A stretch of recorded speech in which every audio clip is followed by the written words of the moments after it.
So, first thing it says write down the size of OPR. So we're going from O to P to R. Now that's quite an easy question to begin with. It's just a definition. If you know it, great, but if you don't, you can lose the marks. O to P to R, that's a radius because it's going from the centre, it's meeting a tangent. They always meet at 90 degrees, okay? And the same over here, okay? So 90 degrees, and it says you must give a reason for your answer. Usually these are 2 marks to give like your answer and then your reason, but for some reason only given 1 this time, maybe because it's just a definition. So I just say radius meets tangent at 90 degrees or at a right angle. Okay. The line in the diagram is equal. Which line in the diagram is equal in length to PR? You must give a reason. I think again, Luke, you've already said this one. This one here, which one's the same as that one? TR because when a tangent meets the circumference, they have to be. When 2 tangents meet the circumference, they have to be the same distance. 2 tangents. The key word here, I might put this in red actually. So can you move that? Yeah, sorry. Thank you for letting me know. 2 tangents from the same point.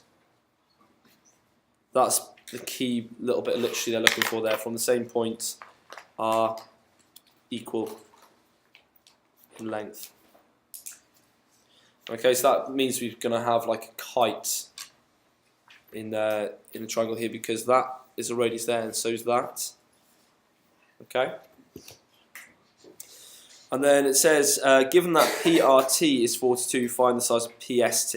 Okay, so P to R to T. Okay, so that's the one right in the corner, right to R, is 42 degrees. So then what we have to find P to S to T. Okay, there's quite a bit of maths going on there. Can you notice they haven't asked you for a reason? Is that good news? Yeah, because we don't actually have to give the reasons, and the reason why is there's so many different things we could use from here that you can't really give reasons. You can't have a mark scheme written for it, so you could use any of them. Okay.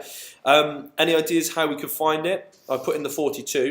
I'll put anything I find now in pens. I'll show that we've gone and found it after. How can we start? I mentioned something about this being a kite. So a kite is how many sides? 4-sided, so that means there's 360 degrees inside. I know 42, I know 90, and I know 90. I just don't know this one here. Okay, so how could I find that one there? Animal up, taken away from 360. So I'll do that bit down here. So, well, 90 and 90, I'm not going to bother writing that down. I'm just going to say it's 180. That's pretty obvious. Add the 42, so is that 222? And then 360, take away 222.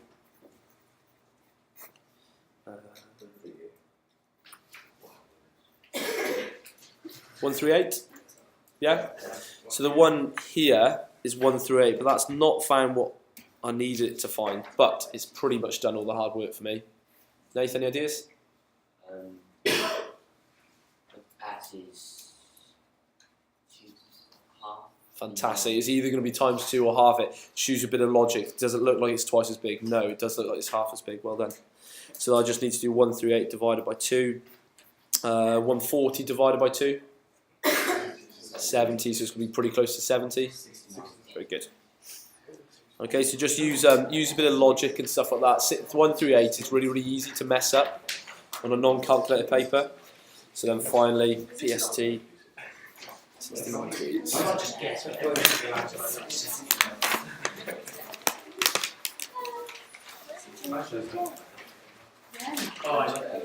Okay, 19A. Thank you.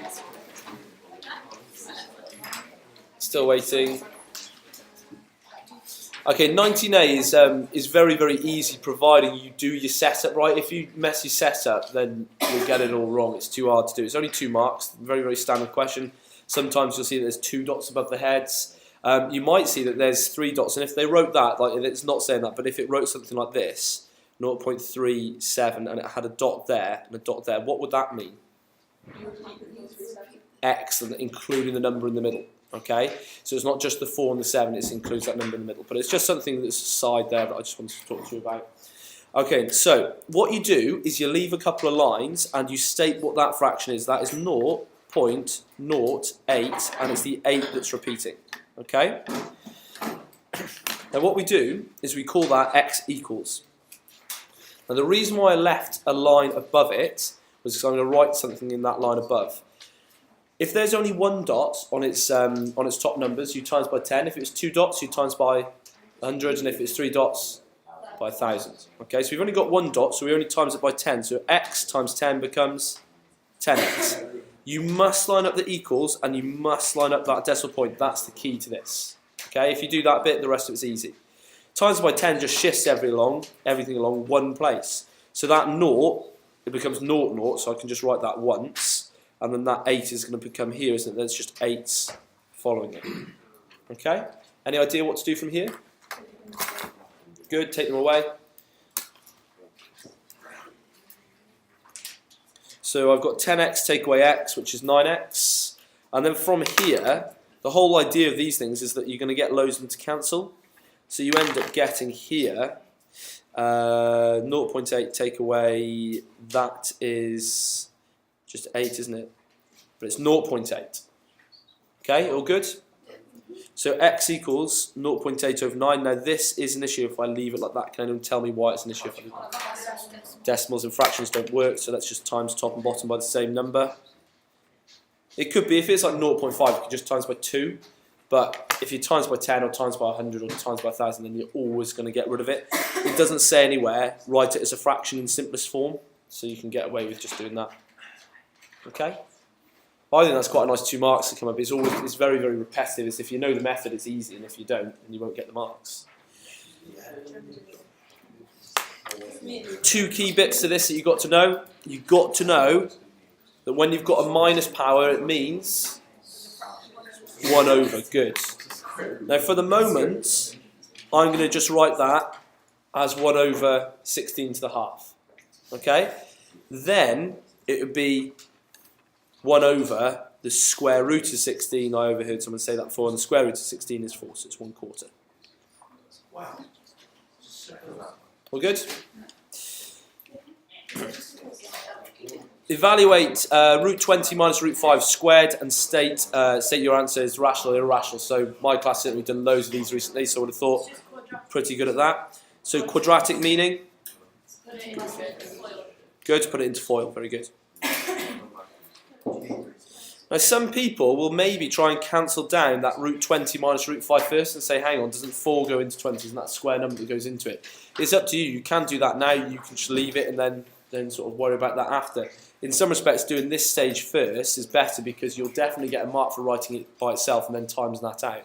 So I'm going to highlight what I'm doing. So the root 20 times by the root 20 and then times by that. So that's going to give me 20 times root 20 is just 20. And then 20 times minus root 5 would be minus root 100. Happy with that? Yeah, and then here, we're just going to get exactly the same thing, but in mirror image, aren't we? So we're going to get minus root 5 times 20 would be minus root 100 again. And then times by minus root 5 times minus root 5 would be positive and just 5. All good? Okay, from here, 20 plus 5 is 25. Take away 10, take away another 10. Leaves me with just 5. Is that rational or irrational? Rational because? Good. Whole numbers are rational. To be a rational number, you need to be writing it as an integer, meaning whole number divided by another integer. And that's exactly what we've got in this case. We've got 5 divided by 1 if you want to put it in. If you had 1.5, 1.5, still rational, 3 over 2. If you had 0.08 reoccurring, rational because we've just written it as a fraction up here, wouldn't it? It's 8 over 90. Okay? Integer, just whole number, posh word for whole number. All good?